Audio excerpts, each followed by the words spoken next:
Hey everybody, how's it going? Got another video here for you. Back to working on the truck. The new rocker arms came in. I weighed them. They actually weigh 6 grams more than the old rockers, but they're slightly beefier in all respects. So, time to put these on.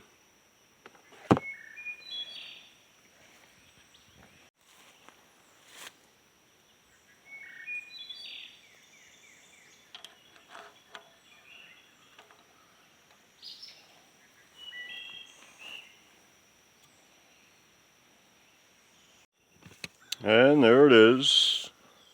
Got them all on.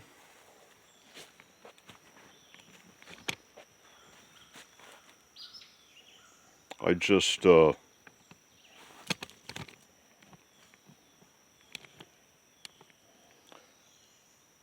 each one in a cup of oil before I slid them on there. That was the easy part. Now for the hard part, I have to dig up the nuts that come with the stud girdle.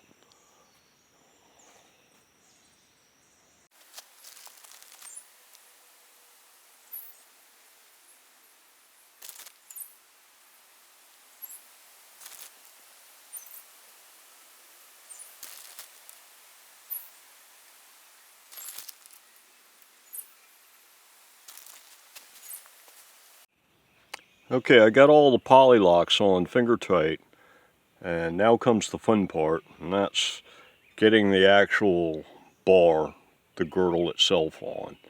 And it says in the instructions that you're going to have to mess with it a bit, rotate the locks, maybe even swap them back and forth on the different rocker arms in order to get it all to go together. So I'm going to mess with that, and I'm not going to film it. I'll be back once I get these on.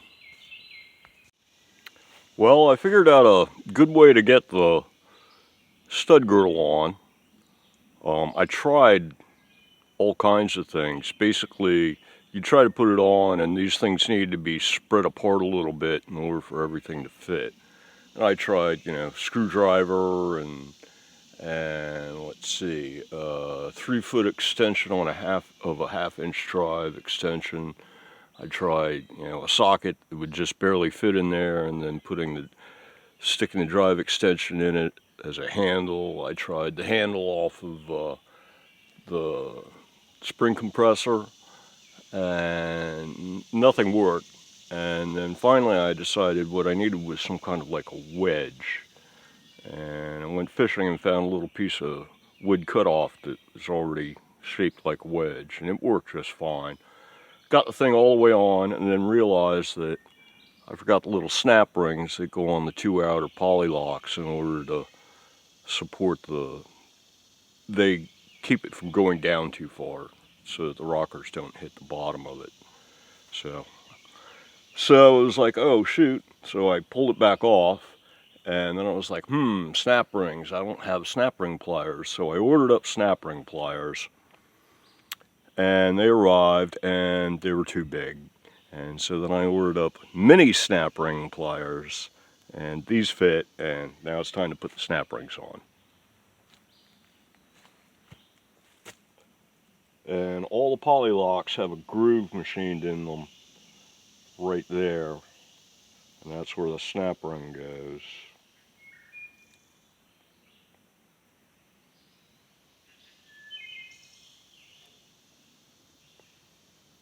Come on, baby.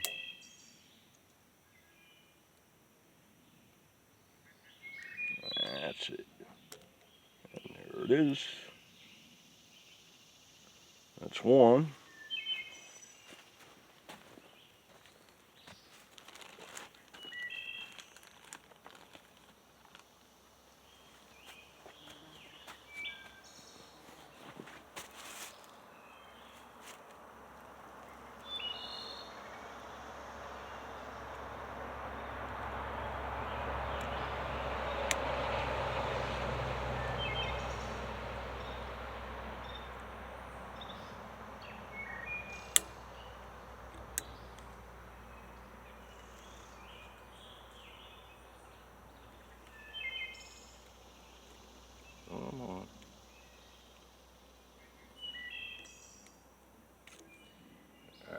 go.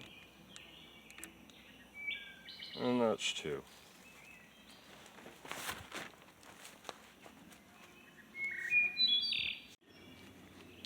So this is the wedge, and that's the rubber mallet.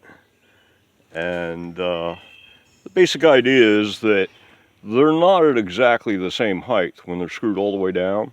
And so you can get it on like the first one, get it started on the first one, and then find out what the second highest one is, and then use the wedge appropriately to get it started on the second one, and then so on for the third highest one, and so on and so forth. Another thing I tried was I tried putting them all into the girdle and then tried screwing them onto the studs, but that didn't work either. But this does work. It's still fiddly though, because you got to figure out which one needs to move next and stuff like that. I'm not going to bother filming it, but you'll see it once it's on. I've done it once, so I can do it again. And there it is. It's on, and it's seated all the way down to the snap rings. Like I said, they're at different heights. You can look at it from underneath and see which one's going to try to go into the girdle next, and then you just spread those until they line up, and then just give it a few taps with a rubber mallet and it goes over that stud, and then you just repeat the process till you get all 8 started, and then you just back and forth with the rubber mallet and gently tap it down into place. And now you got to put on locks and locks for the locks, and then you adjust them.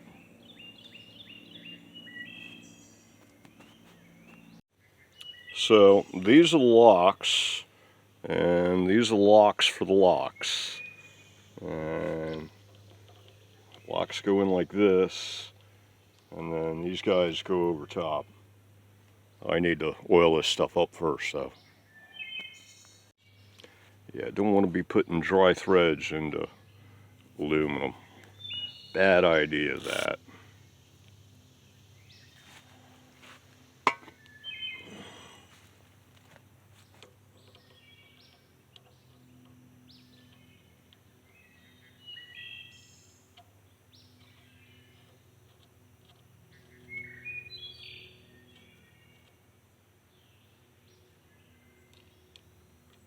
Nope, guess you gotta put it on the other end.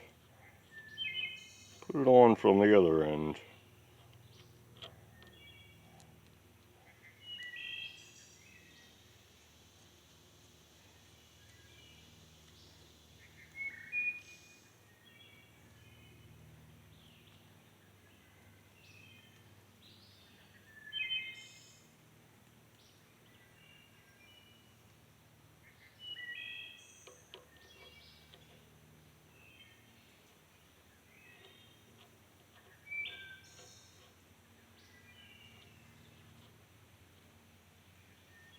There we go.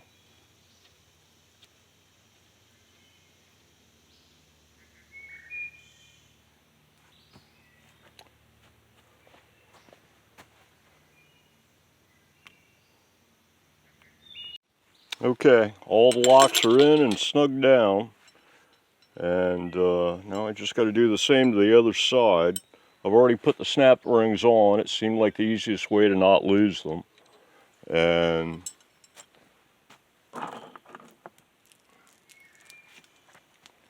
I went ahead and oiled and assembled all the locks, so the locks for the passenger side are ready to go.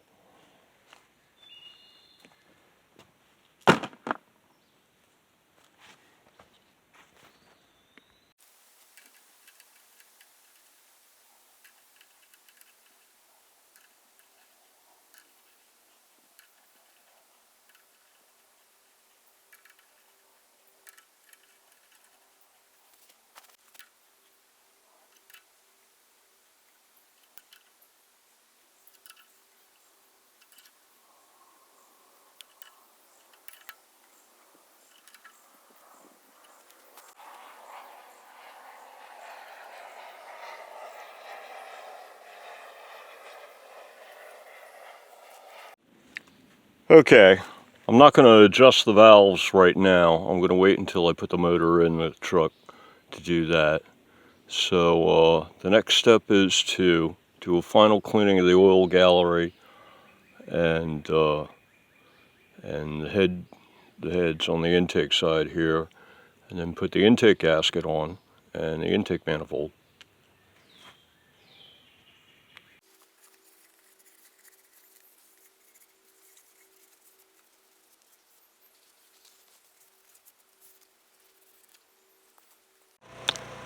Well, I dug up the intake manifold and I found the intake gasket. Still have to find the intake bolts, but the manifold's got some like corrosion on it, light corrosion, and I tried cleaning it up with a bit of gasoline and wire brush, but no such luck.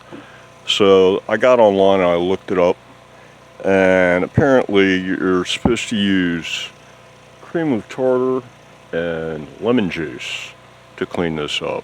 So the next step is to try to locate the intake manifold bolts and get some cream of tartar and lemon juice in here so that I can clean this thing up before I slap it on. So yeah, gotta at least go to the store or something. Little delay game. Okay, got my spray bottle, got my lemon juice, got my cream of tartar, got my brush, and time to see if I can do something about this. The recipe, I guess you would say, for doing this, I found it on a website for a company that makes industrial aluminum bakeware, like huge pots and pans and cookie sheets and stuff for like factory-sized bakeries. I'll bet you Wonder Bread is one of their biggest customers. But they had instructions on how to do this, and I got to go look up the recipe. It's a certain amount of cream of tartar for a certain amount of water and a certain amount of lemon juice for a certain amount of water. And you do it with the cream of tartar first, and then you do it with the lemon juice. They're talking mostly about doing it to aluminum cookware, so they're largely about like creating the mixture and then boiling it in the pot that you're trying to clean, and or like, you know, sticking it in a pot of boiling mixture or whatever. But obviously I can't really do that here, so I'm going to be mixing it up in the spray bottle and then hosing it on and brushing it off and stuff like that. So I got to go look up the recipe and mix up the first batch, the cream of tartar, and we'll see what happens. Alright, so here's the cream of tartar. It works out to 1.5 teaspoons to 1 cup of water.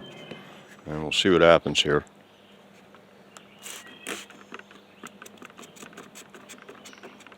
Get the pump going. Come on, pump.